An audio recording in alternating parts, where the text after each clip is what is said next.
L'un objectif d'atterrissage des finances publiques en 2016, l'autre en 2017, c'est-à-dire pratiquement la même chose. Donc qu'est-ce que les marchés vont regarder? Plutôt que de regarder les engagements ou les promesses. Vous voyez que finalement, dans cette campagne, tout le monde fait des promesses, c'est normal. Une campagne est faite pour se faire élire. Hélas, j'allais dire, à partir du mois de juin, on rentre dans la réalité et donc il faudra immédiatement tenir ces objectifs. Donc moi, ce que je prévois, si vous voulez, je ne pense pas qu'il y aura une attaque.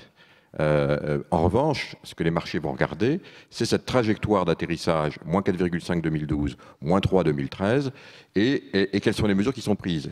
En d'autres termes, compte tenu du très faible taux de croissance que nous avons aujourd'hui en France, 0,7% estimé sur l'année, 0,2% sur le premier trimestre, donc quasiment une croissance atone, il est absolument certain, à mon avis, donc ça n'engage que moi, mais je pense quand même que les observateurs macroéconomiques le disent avec moi, qu'on aura nécessairement un collectif budgétaire à réaliser dès la première réunion de l'Assemblée nationale nouvellement élue, c'est-à-dire au mois de juillet. Il faudra sans doute, pour se recaler dans les moins 4,5, à peu près entre 8 et 10 milliards d'économies supplémentaires qui ne sont pas prévues, qu'il faudra prendre en mesure.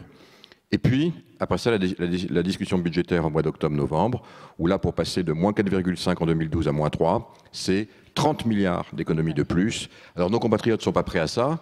Grande cure d'austérité. Ça va donc être extrêmement difficile. Les réformes vont être indispensables.